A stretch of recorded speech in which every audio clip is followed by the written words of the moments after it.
This poem,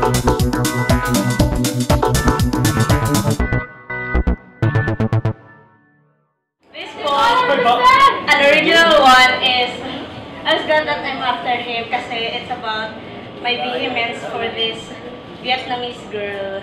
Oh. A Filipino dressed up as a Vietnamese girl. I was a college freshman when I first saw her. Here's the scene. Obscure Japanese song pierced the sultry air in the room. The professor stood nearby. A group danced on the poorly lit stage.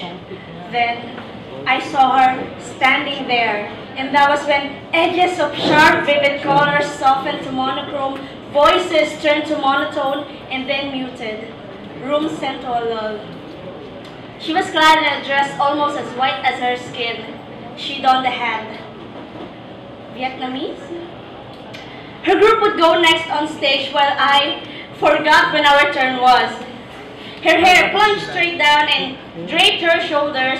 Her eyes seemed smaller. She smiled to no one in particular. The redness of her lips reminded me of the blood that gushed out from my gashed ones.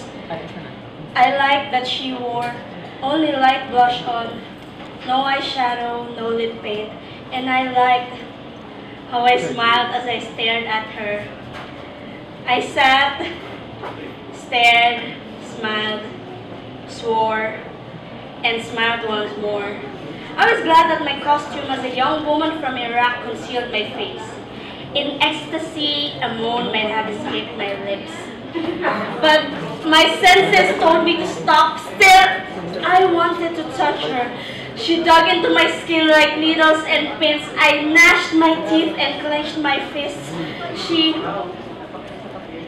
is the long, deep wound, and each time I think of her as I do tonight, I am reminded of the wound that I do not want to tend, the pain I want to feel.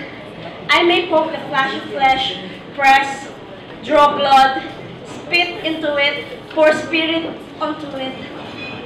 I let this open wound on my hand hurt, throb, sting with life. Never would I choose to do otherwise. As I enter another room, she may actually be standing there, or there. But still, there is no urge to cease the gush. I let the blood run down.